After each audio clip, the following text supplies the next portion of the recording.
If you're in your 30s, 40s, 50s, or even 60s, do you know where your net worth compares in terms of reaching your goals? My name is Kristina Strickland. I'm the managing partner of Rally Wealth and Benefits, and today we're going to work through different milestones in your life and where they are in comparison to meeting your retirement goals. Many Americans think that they're in great shape for retirement, but recent studies from record keepers such as Fidelity and Empower have actually shown that the majority of Americans are actually behind when it comes to where they should be on track for retirement. So let's take a look at 20s, 30s, 40s, again, each decade in your life and kind of where you should be. In general, 20-year-olds are kind of just getting started. You're exiting college or career training or whatever that path looks like right after high school. You're in your new entry-level careers, or maybe you're even getting into big careers at this age. The point of the 20s is let's save as much as we can while we can do it. And so while in your 20s, you have 40 plus years of time to help accumulate your nest egg for retirement. And a big thing that I like to have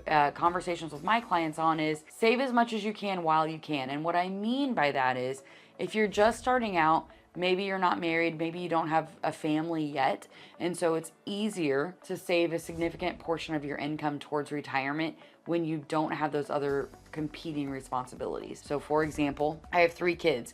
At one time, I had 3 kids in daycare. During those years, it was harder for me to save as much as I should for retirement because I was paying $900 to $1,000 a week just for daycare.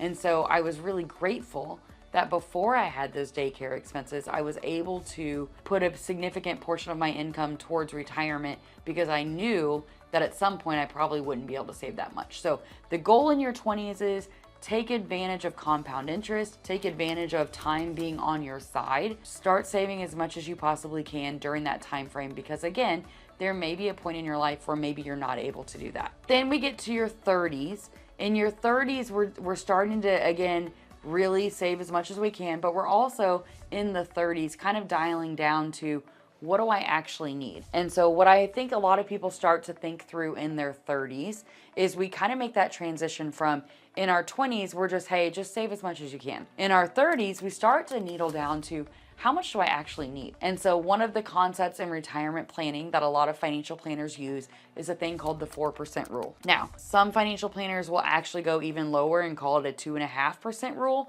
I think in general, between 2.5% to 4%, the rule is you should be spending between 2.5% to 4% of your total assets per year in retirement. So for example, if I make $80,000 a year and I want to have $80,000 a year in retirement, then the simple math would tell you $80,000 a year is 4% of $2 million.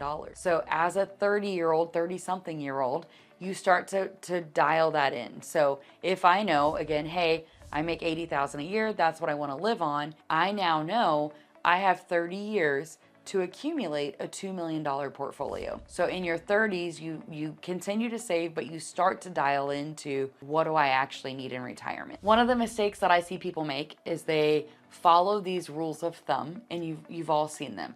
When you're 20s, you should have one time your annual salary saved. When you're in your 30s, you should have 3 times saved. Here's the thing that I want people to consider. My annual salary, most of that money for myself personally, goes towards paying for things like rodeo entry fees for my 8-year-old, or vet appointments for my 10-year-old's horse, or my 13-year-old's cello lessons and her participation in local symphonies. And so what I'm saying is the rule of thumb of, you should have 1 time of your salary by this age, 3 times by this age, 10 times by this age, it neglects to consider what you're spending your salary on. And so for me, again, most of my salary is paying for my 3 children. Well, my hope and my prayer is that by the time I'm ready for retirement, I have lost those expenses. Hopefully, my children will grow up to be productive members of society and they will not be relying on mom and dad's income to get through their daily lives. And so for me, it's unrealistic to say that I need 3 times my salary in today's dollars to pay for my retirement, because the reality of the situation is most of my money today isn't going towards Kristina and Sean Strickland and their retirement. It's going towards,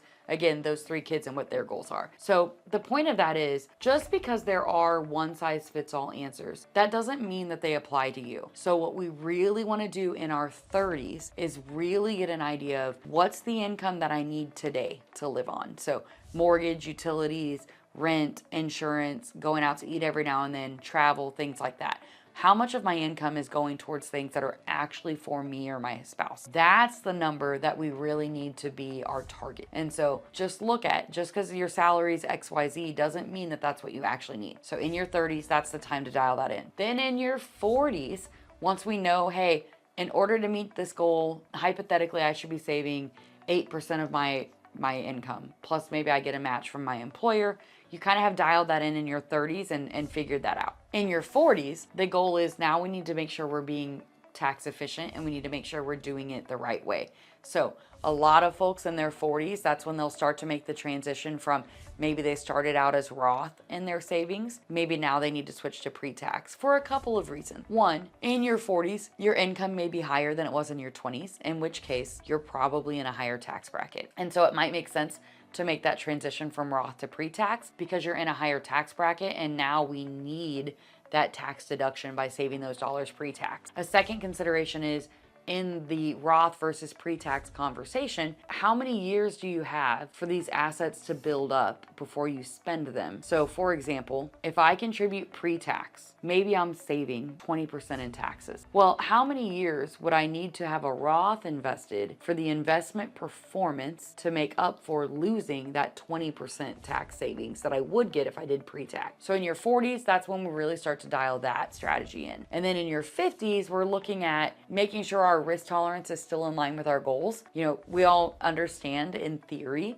that 20s, 30s, 40s, when I still have 20 plus years before I'm going to access these dollars, it is appropriate for me to take more risk. Because if and when there is a market correction, again, the younger you are, the more time you have for that recovery to occur before you start actually spending these dollars. In your 50s, you're closer to actually spending these dollars. You may find that we need to make a risk adjustment. And so again, each concept doesn't just disappear, right? In our 20s, we focus on saving. Our 30s, we figure out how much we need to save. Our 40s, we do tax efficiency. Those concepts didn't disappear. They just get kind of piled on. They become the foundation, and every decade we add a new layer. So in your 50s, we're still keeping track of that concept from our 30s. Are we still saving enough? We're still keeping track of that concept from our 40s. Are we doing the right tax efficient things? Then we're adding, while I'm considering those things, I also need to consider, should I be reducing my risk level? Again, looking at all of those concepts each decade, we're not dropping one off, we're just adding. Then we come to our 60s where we're probably getting pretty close to actually retiring. And so it's a culmination of all of them. Do I need to make any savings adjustments? Do I need to make any tax adjustments? Do I need to make any risk adjustments? Also, have I started to think through in my 60s the strategy of, how does Social Security play into this goal? How does Medicare play into this goal? When the time comes for me to access these funds, what's the appropriate distribution strategy? One of the things I love about my job is I can make a plan with a 25-year-old today, but I know very clearly that by the time that 25-year-old gets to retirement, or even by the time a 55-year-old gets to retirement, things will have changed. Tax laws will have changed. Financial regulations will have changed. There are acts all the time that get passed in Congress that impact people's tax strategies. There are things that impact required minimum distribution. All of those laws and regulations change all the time. And so we make the plan and we know that it needs to get adjusted. So as an individual, if you're in 20s, 30s, 40s, 50s, or even 60s, you don't know where you stack up compared to your peers or where you stack up compared to meeting your financial goals, reach out to us at Rally Wealth and Benefits. We'd love to help you work through that conversation and see if there's any changes that you need to make. You can reach us at info@rallywb.com, or you can call us at 913-308-0277.